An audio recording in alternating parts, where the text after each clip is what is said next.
தமிழ் மொழியால் இணைந்த அனைவருக்கும் வணக்கம். இன்றைக்கி நம்ம என்ன வீடியோ பார்க்க போகிறோம் அப்படின்னாக்கா, ஒரு சூப்பரான பிரெட் உப்புமா தான். அதை பார்க்குறதுக்கு முன்னாடி நீங்கள் இன்னும் நம்ம சேனலை சப்ஸ்கிரைப் பண்ணலைன்னா சப்ஸ்கிரைப் பண்ணிடுங்க. கூடவே வர பெல் ஐக்கானை தொட்டு விட்டுருங்க. சிங்கப்பூரில் கிறிஸ்மஸ் செலிப்ரேஷன் ஆரம்பமாயிட்டு எல்லா கடையிலையும் கிறிஸ்மஸ்க்காக டெக்கரேஷன் பண்ண ஆரம்பிச்சிட்டாங்க. இது அதுக்காக உங்களுக்காக சின்ன ஒரு வீடியோ கிளிப் எடுத்தேன். எல்லா கடையிலையுமே ஸ்டார்ஸு, கிறிஸ்மஸ் ட்ரீ எல்லாமே வைக்க ஆரம்பிச்சிட்டாங்க. வாங்க நம்ம இப்போ உப்புமா எப்படி செய்கிறதுன்னு பார்க்கலாம். இந்த உப்புமாவை வந்து நம்ம ரொம்ப ஈஸியாகவே செஞ்சிடலாங்க. ரொம்ப ஃபாஸ்ட்டாகவும் செஞ்சிடலாம். இதை எப்படி செய்கிறதுன்னு இப்போ பார்த்துருவோம்.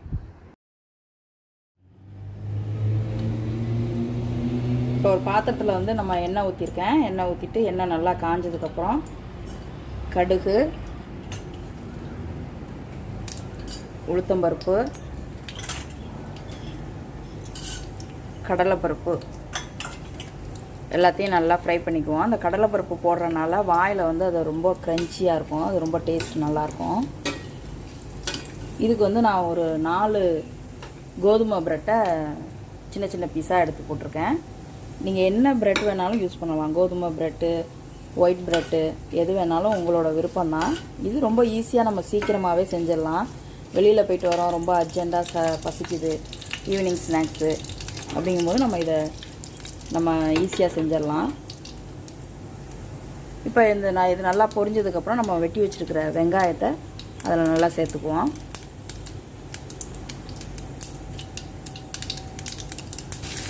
இப்போ நம்ம வெங்காயம் போட்டாச்சு. வெங்காயம் போட்டதுக்கப்புறம் வெங்காயம் ரொம்ப வதங்கணும்னு அவசியம் இல்லை. ஏன்னா ப்ரெட்டு வந்து ரொம்ப சாஃப்டாக இருக்கனால அந்த வெங்காயம் சாப்பிடும்போது கொஞ்சம் வாயில் தட்டுப்பட்டுச்சுன்னா நல்லாயிருக்கும். அதனால் இந்த வெங்காயத்துக்கு மட்டும் தகுந்த மாதிரி உப்பு போட்டுக்கலாம். ஏன்னா ப்ரெட்டில் ஏற்கனவே உப்பு இருக்கும். அதனால் உப்பை வந்து கம்மியாகவே போட்டுக்கலாம்.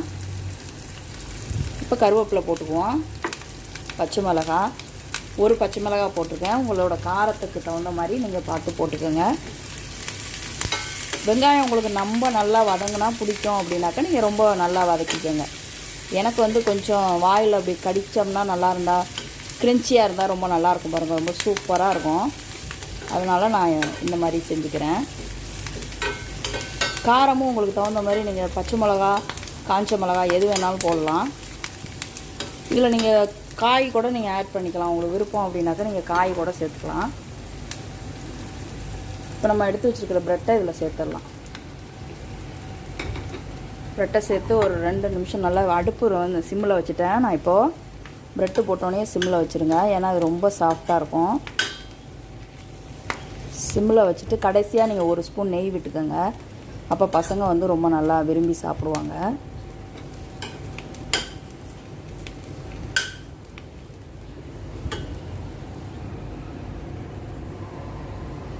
இப்போ வந்து நம்ம 1 ஸ்பூன் நெய் விட்டுக்கலாம். இது ஆப்ஷனல் தான். உங்களுக்கு வேணும்னா நீங்கள் விட்டுக்கோங்க, அப்படி இல்லைனாக்கா வேண்டாம். இப்படி நம்ம செஞ்சு கொடுத்தோம்னா பசங்களுக்கு ரொம்ப விருப்பமாக இருக்கும். இது நல்லா சிம்மில் இருக்கட்டும் இந்த அடுப்பு, இல்லைனா தீஞ்சு போயிடும். உங்களுக்கு ப்ரெட்டை நல்லா எவ்வளோ குட்டியாக வெட்ட முடியுமோ அவ்வளோ இதாக போட்டுக்கோங்க. உங்களோட விருப்பம்தான். இல்லைனா மிக்சியில் கூட நீங்கள் ஒரு பல்ஸ் விட்டிங்கனாக்கா நல்லா பவுடர் இது நல்லா சின்ன சின்ன பீஸாக கிடைக்கும். அவ்வளோதான், நம்மளோட ப்ரெட் உப்புமா சூப்பராக சீக்கிரமாக ரெடி ஆகிட்டு. இப்போ நம்ம கொத்தமல்லி தூவி இறக்கிடலாம். உங்களுக்கு வேணும் அப்படின்னாக்கா நீங்கள் கேஷ்யூ நட் கூட நீங்கள் ஆட் பண்ணிக்கலாம். கேஷ்யூ நட் என்ன நட்ஸு உங்களுக்கு விருப்பமாக இருக்கோ அந்த நட்ஸை நீங்கள் ஆட் பண்ணிக்கலாம். நம்மளோட சுவையான ப்ரெட் உப்புமா அமேசிங்காக ரெடி ஆகிட்டு. கண்டிப்பாக ட்ரை பண்ணுங்கள். நம்ம பசங்க எல்லாருக்குமே இது ரொம்ப பிடிக்கும். தேங்க்யூ.